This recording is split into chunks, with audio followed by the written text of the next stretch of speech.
ನಮಸ್ತೆ ಕರ್ನಾಟಕ ಸ್ನೇಹಿತರೆ, ಇವತ್ತಿನ ಕ್ರಿಕೆಟ್ ಅಪ್ಡೇಟ್ಗಳ ಬಗ್ಗೆ ನೋಡ್ಕೊಂಡು ಬರೋಣ. ಸೊ ಇವತ್ತಿನ ಮೊದಲನೆಯ ಕ್ರಿಕೆಟ್ ಅಪ್ಡೇಟ್ ಯಾವುದಂತ ಹೇಳಿದ್ರೆ ಅದು ಡಿಸಿಯ ಕುರಿತಂತೆ ಆಗಿರ್ತದೆ. ಸೊ ಡೆಲ್ಲಿ ಕ್ಯಾಪಿಟಲ್ ನ ಹಿಂದಿನ ಮ್ಯಾಚ್ ನಲ್ಲಿ ನೀವು ನೋಡಿರ್ತೀರಾ, ದಿಲ್ಲಿ ಕ್ಯಾಪಿಟಲ್ ನ ಬೌಲರ್ ಆದಂತಹ ಲುಂಗಿ ಎಂಗಿಡಿ ಅವರಿಗೆ ಯಾವ ರೀತಿಯಾದಂತಹ ಇಂಜುರಿ ಆಗಿತ್ತು ಅಂತ. ಸೊ ಮ್ಯಾಚ್ ನ ವೇಳೆ ಫೀಲ್ಡಿಂಗ್ ಮಾಡುವಾಗ ತಲೆ ಕೆಳಗಾಗಿ ಬಿದ್ದಿದ್ರು. ಸೊ ಹೆಡ್ ಇಂಜುರಿ ತುಂಬಾನೇ ಸೀರಿಯಸ್ ಆಗಿತ್ತು ಅಂತ ಆ ಕ್ಷಣದಲ್ಲಿ ಅನಿಸಿತ್ತು. ಅವರನ್ನು ಸ್ಟ್ರೆಚರ್ ನಲ್ಲಿ ಕೂಡ ತೆಗೆದುಕೊಂಡು ಹೋಗಿದ್ರು. ಕೂಡಲೇ ಅವರನ್ನು ಆಸ್ಪತ್ರೆಗೆ ಕೂಡ ದಾಖಲು ಮಾಡಲಾಗಿತ್ತು.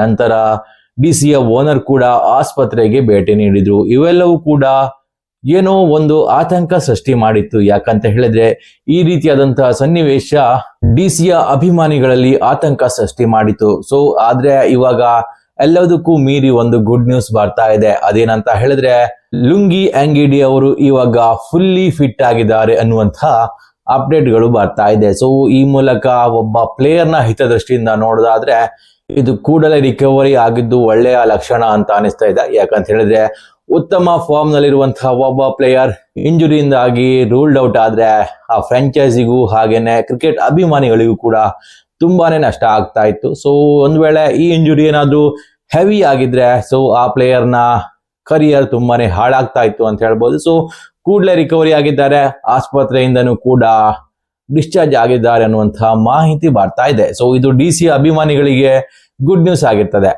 ಇನ್ನು ಎರಡನೆಯ ಅಪ್ಡೇಟ್ ಬಂದು CSK ಯ ಅಪ್ಡೇಟ್ ಆಗಿರ್ತದೆ. ಹೌದು ಗುರು, ಇದು CSK ಅಭಿಮಾನಿಗಳಿಗೆ ತುಂಬಾನೇ ಖುಷಿ ಕೊಡುತ್ತೆ. ಯಾಕಂತ ಹೇಳಿದ್ರೆ ಇಷ್ಟು ದಿನ ಕಾಯ್ತಾ ಇದ್ರು CSK ಅಭಿಮಾನಿಗಳು ಯಾವುದಕ್ಕೆ, ಅದು ತಲಾ ನಂಬರ್ 7 MSD. ಹೌದು, MS ಧೋನಿ ವಾಪಸ್ ಆತಿಗೆ ಜನ ಕಾಯ್ತಾ ಇದ್ರು. ತಲನ ಅಭಿಮಾನಿಗಳು ಹಾಗೇನೆ CSK ಯ ಅಭಿಮಾನಿಗಳಿರ್ಬೋದು ತುಂಬಾನೇ ಕಾಯ್ತಾ ಇದ್ರು. ಯಾಕಂತ ಹೇಳಿದ್ರೆ ಅವರ ಟೀಮಿನ ಹಣೆ ಬರಹ ನೋಡ್ತಾ ಇದ್ರೆ ಇವಾಗ ಚಿಂತಾಜನಕವಾಗಿದೆ. ಯಾಕಂತ ಹೇಳಿದ್ರೆ ಪ್ರತಿ ಮ್ಯಾಚ್ ನಲ್ಲಿಯೂ ಕೂಡ ನೀರಸ ಪ್ರದರ್ಶನ ತೋರಿಸ್ತಾ ಇದ್ದಾರೆ. ಸೊ ತಲಾ ಅಂಡರ್ ಅಲ್ಲಿರುವಂತಹ CSKಗೂ ಇವಾಗಿನ CSKಗೂ ಎಲ್ಲೋ ಏನೋ ಅನಿಸ್ತಾ ಇದೆ. ಸೊ ಸದ್ಯದ ಮಟ್ಟಿಗೆ CSKಗೆ ಫೀಲ್ಡ್ ನಲ್ಲಿ ಯಾವುದೇ ರೀತಿಯಾದಂತಹ ಖುಷಿಯ ವಿಷಯ ಇಲ್ಲದೆ ಇರಬಹುದು, ಬಟ್ ಫೀಲ್ಡ್ ನ ಆಚೆಗೆ ಅಂತ ಹೇಳ್ಬೋದು ಇದು ಇವಾಗಿನ ಸದ್ಯದ ಪರಿಸ್ಥಿತಿಯಲ್ಲಿ ಒಂದು ಗುಡ್ ನ್ಯೂಸ್ ಅಂತ ಹೇಳ್ಬೋದು. ಸೊ MS ಧೋನಿ ಇವಾಗ ಫುಲ್ಲಿ ಫಿಟ್ ಆಗಿದ್ದಾರೆ ಅನ್ನುವಂತಹ ಅಪ್ಡೇಟ್ ಬರ್ತಾ ಇದೆ. ಸೊ ಅವರು ತಮ್ಮ ನೆಕ್ಸ್ಟ್ ಮ್ಯಾಚ್ ನಲ್ಲಿ ಗ್ರೌಂಡ್ ಗೆ ಇಳಿಯಲಿದ್ದಾರೆ ಅನ್ನುವಂತಹ ಮಾಹಿತಿ ಬರ್ತಾ ಇದೆ. ಸೊ ಅವರು ಇವಾಗ ಕೀಪಿಂಗ್ ಬ್ಯಾಟಿಂಗ್ ಯಾವುದು ಕೂಡ ಮಾಡಬಹುದು. ಸೊ ಅದರಿಂದ ಅವರು ಟೀಮ್ ನ ಒಳಗೆ ಎಂಟ್ರಿ ಕೊಡ್ಬಹುದು ಅಂತ ಅನಿಸ್ತಾ ಇದೆ. ಯಾಕಂತ ಹೇಳಿದ್ರೆ ಬಹುಬೇಗನೆ ಎಂಟ್ರಿ ಕೊಡ್ಬಹುದು. ಯಾಕಂತ ಹೇಳಿದ್ರೆ ಟೀಮಿನ ಇವಾಗಿನ ಪರಿಸ್ಥಿತಿಯಲ್ಲಿ MS ಧೋನಿ ಇರುವುದು ತುಂಬಾನೇ ಅವಶ್ಯಕವಾಗಿದೆ. ಸೊ ಅವರ ಕ್ಯಾಪ್ಟನ್ಸಿ ಮೂಲಕವಾದ್ರೂ ಚೆನ್ನೈ ತನ್ನ ಲಕ್ ಬದಲಾಯಿಸ್ತಾ ಅನ್ನೋದು ಕೂಡ ನಾವು ಕಾದ್ ನೋಡ್ಬೇಕಾಗಿದೆ. RCBಗೆ ಇವಾಗ ಬ್ಯಾಡ್ ನ್ಯೂಸ್. RCBಯ ಸ್ಟಾರ್ ಆಟಗಾರ ಇವಾಗ ರೂಲ್ಡ್ ಔಟ್ ಆಗಿದ್ದಾರೆ.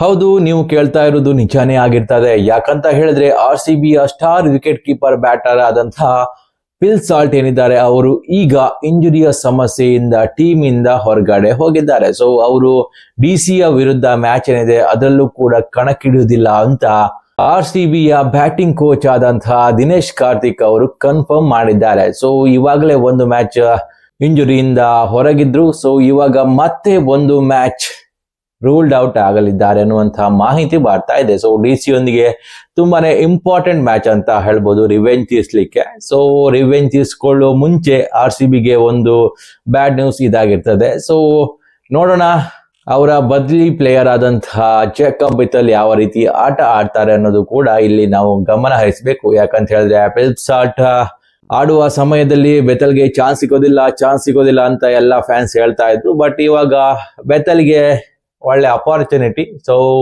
ತಮ್ಮ ಅಬಿಲಿಟಿಯನ್ನು ಈ ಒಂದು ಮಟ್ಟದಲ್ಲಿ ತೋರಿಸಲಿಕ್ಕೆ ಇದು ತುಂಬಾನೇ ಸುವರ್ಣಾವಕಾಶ ಅಂತ ಹೇಳ್ಬಹುದು. ಸೊ ನೋಡೋಣ, ಫಿಲ್ ಸಾಲ್ಟ್ ಇಲ್ಲದೆ ಇದ್ರು ಕೂಡ ನಮ್ಮ RCBಯ ಬೆಂಚ್ ಸ್ಟ್ರೆಂತ್ ತುಂಬಾನೇ ಸ್ಟ್ರಾಂಗ್ ಆಗಿದೆ. ಸೊ ಒಬ್ಬ ಪ್ಲೇಯರ್ ಹೋದ್ರೆ ಇನ್ನೊಬ್ಬ ಪ್ಲೇಯರ್ ಖಂಡಿತವಾಗಿಯೂ ರಿಪ್ಲೇಸ್ ಮಾಡ್ತಾರೆ. ಸೊ ಅದೇ ರೀತಿ ಬೆಥೆಲ್ ಇವಾಗ ನಮ್ಮ ಭರವಸೆ ಆಟಗಾರರಾಗಿದ್ದಾರೆ. ಸೊ ಆದ್ರಿಂದ ಫಿಲ್ ಸಾಲ್ಟ್ ಅವರ ಆಬ್ಸೆನ್ಸ್ ಅನ್ನು ಖಂಡಿತವಾಗಿಯೂ ಹೋಗಲಾಡಿಸ್ತಾರೆ ಅನ್ನೋದ್ರಲ್ಲಿ ಎರಡು ಮಾತಿಲ್ಲ ಅಂತ ಹೇಳ್ಬಹುದು. ಸೊ ನೋಡೋಣ ಫಿಲ್ ಸಾಲ್ಟ್ ಅವರ ಆಬ್ಸೆನ್ಸ್ ಅಲ್ಲಿ ಜೇಕಬ್ ಬೆಥೆಲ್ ಯಾವ ರೀತಿ ಆಟ ಆಡ್ತಾರೆ ಅಂತ.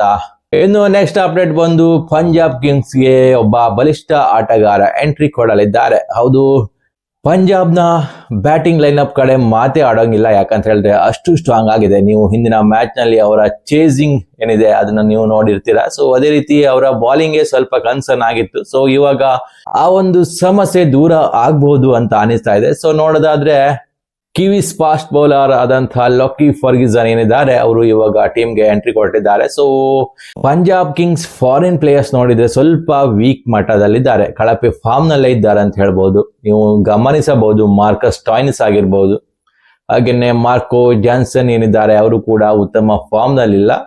ಇಂಡಿಯಾದ ಪ್ಲೇಯರ್ಗಳ ಫಾರ್ಮ್ ನಿಂದನೇ ನಮ್ಮ ಪಂಜಾಬ್ ಕಿಂಗ್ ಮುನ್ನುಗ್ತಾ ಇದೆ. ಸೊ ಇವಾಗ ಈ ಫಾಸ್ಟ್ ಬೌಲರ್ ಎಂಟ್ರಿ ಕೊಡೋದ್ರಿಂದ ಪಂಜಾಬ್ ಕಿಂಗ್ಸ್ ನ ಬೌಲಿಂಗ್ ಇನ್ನೂ ಕೂಡ ಸ್ಟ್ರಾಂಗ್ ಆಗ್ಬೋದು ಅನಿಸ್ತಾ ಇದೆ. ಸೊ ನೋಡೋಣ ಪಂಜಾಬ್ ಕಿಂಗ್ಸ್ ನ ಬೌಲಿಂಗ್ ಎಷ್ಟರ ಮಟ್ಟಿಗೆ ಗಟ್ಟಿ ಆಗ್ತದೆ ಈ ಒಂದು ಬೌಲರ್ ನಿಂದ ಅಂತ ನಾವು ಕಾದ್ ನೋಡ್ಬೇಕಾಗ್ತದೆ. ಸೊ ಇದು ಇವತ್ತಿನ ಕ್ರಿಕೆಟ್ ಅಪ್ಡೇಟ್ ಆಗಿರ್ತದೆ. ಒಂದ್ ವೇಳೆ ನಿಮ್ಗೆ ಈ ಮಾಹಿತಿ ಇಷ್ಟ ಆದ್ರೆ ಲೈಕ್ ಮಾಡೋದು ಮರಿಬೇಡಿ, ಹಾಗೇನೆ ಸಬ್ಸ್ಕ್ರೈಬ್ ಅಂತೂ ಖಂಡಿತವಾಗಿಯೂ ಮಾಡಿ.